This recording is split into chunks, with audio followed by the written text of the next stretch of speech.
questions, let me pass around the participation sheet. You know the drill.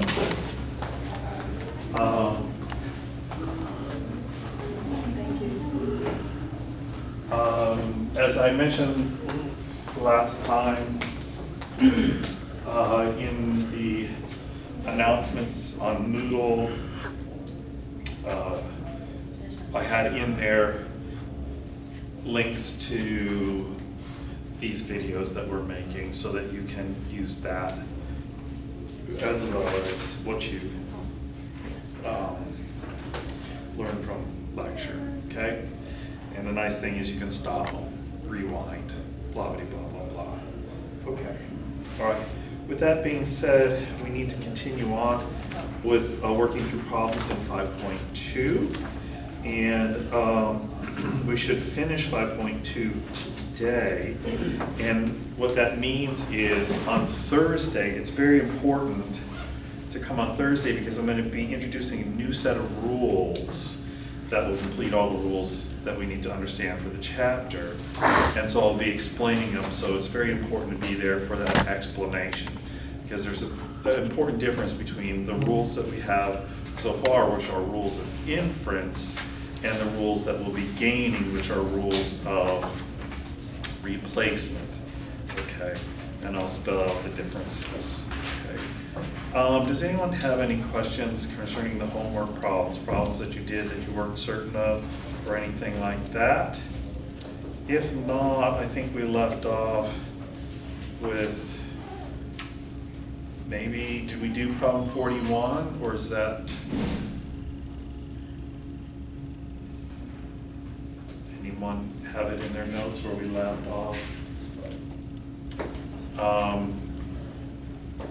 I think that we had done 41, so let me start with problem 43.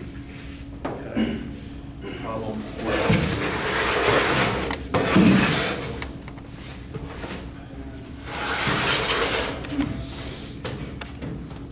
So we have to prove A. This is problem 43. We have to prove A, and we have not Z or B. 2 is not Z, then W. 3 is B, then Q. 4 is not W. 5 is not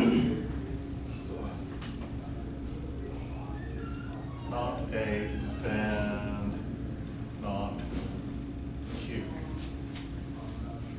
All right, so the first thing that I would do is I would look for an A in the premises, and I don't see it. So the next thing I would do is I'd look for its opposite.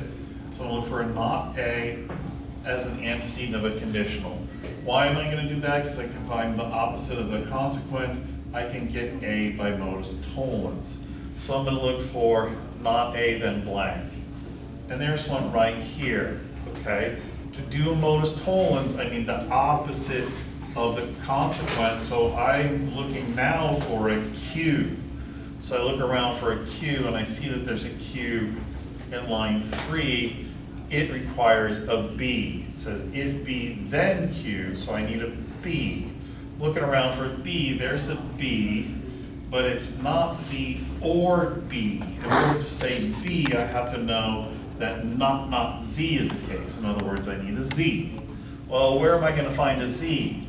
I don't see a Z, but this is good enough. A not Z in an antecedent can become a Z if I do modus tollens, which requires a not W.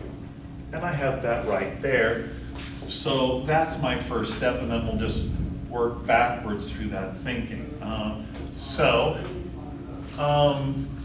2 and 4 get me Z.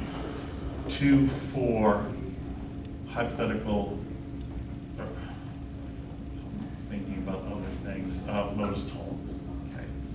So I have my Z, I think I wanted my Z to get a B.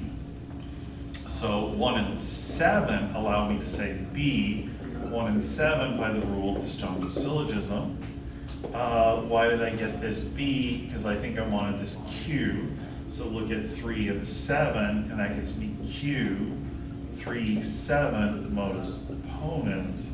Now that I have the Q, why did I get that? Well, look at line 5, I can do a modus tollens, and that gets me an A.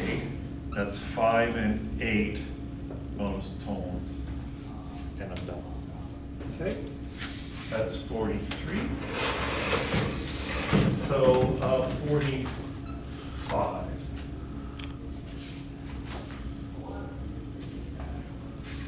Prove Z.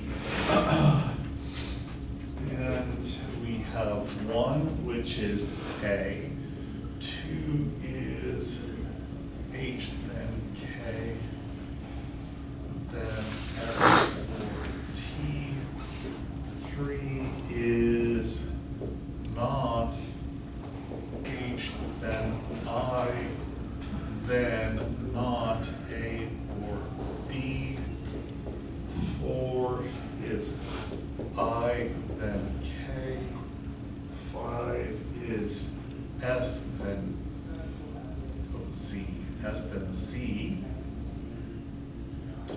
and 6 is T, then Z. Okay. So, and we have to get a Z, and one of the things that I told you is when you're looking for your target and you see it twice in a consequent, then chances are you're going to use simple dilemma to get what you need, okay? And we're after a Z. And what we would also need would be the disjunction S or T. If we had this and 5 and 6, then we can get Z by simple dilemma, okay? So that's my focus, get S or T. And I notice there's an S or T right here in line 1, but that requires I have an H, then a K. And I don't have an H, then a K, but remember, I have a strategy for getting conditionals that aren't there ready-made, and that's by putting together, smashing two conditionals together by hypothetical syllogism to get what I need. So I need an H then blank and a blank then K, and hopefully the blanks match up. So let's see if I have an H then a blank. Well, it may not look like it, but I do right here in line 3. Yes, it has a negation on it, but if I did a modus tollens, the negation drops off. So that's what I want to do. I want to get this H then I. I need to do a modus tollens, which means I need the opposite of this. So I need A or B. I don't have A or B, but I have an A, and that's good enough because I can say A or B from 1 by addition. Remember, I can say or anything by the rule addition. So now 3 and 7 I can do modus tollens, and then the negation drops off and I get H then I, and that's 3 and 7 modus tollens, okay? So I got that because I was trying to make this conditional H then K. And so look at 4 and 8. Those are exactly the two pieces that I could fit together. H then I then K. Let's get rid of the middleman, as it were. So H then K from 4 and 8, hypothetical syllogism, just like we had predicted. And now, this is what I needed to do modus ponens with line 2. So that gets me S or T, 2 and 9 modus ponens. Why did I get the S or T? Because I remember way back, we noticed 5 and 6, then Z, then Z. So if we had S or T, we could do a simple dilemma, and we now have the S or T, so we can say Z, 5, 6, 10, 5, 6, 10, simple dilemma, and we're done. Okay, so notice how I'm not just applying rules willy-nilly. I am working my way through the problem backwards, as it were, to know where to start. Because otherwise you're just, you know, trying something and hoping that it works out. A directed shot is better than just shooting into the dark. 47, we have to prove not Q or E, and I have not A, then B, then E, and I have G and H, and I have A, then C, then Q, then not G.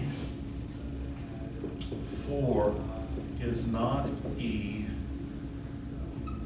5 is B, then C. Okay. I have to get not Q or E.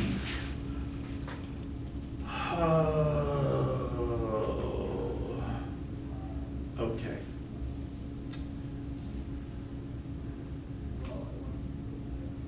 Did I write this down right?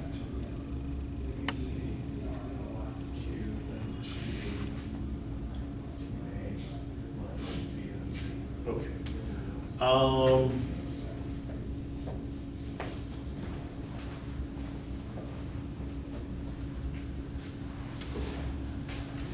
So this problem is a little bit distracting. We could look for not Q or E as a unit, we don't see that. We could look for its opposite in the antecedent, we don't see that either, right? So we could look for just what we did in the last thing, look for this in a consequent and that in a consequent, and then instead of a simple dilemma, we do a constructive dilemma. Do I have blank then E? I do. Do I have blank then not Q? I don't, okay? So that makes me think, well, there's going to be a different way to solve this. It's not going to be constructive dilemma, it's going to be something simpler, and that is this. If I can get not Q by itself, I can add on or E, okay?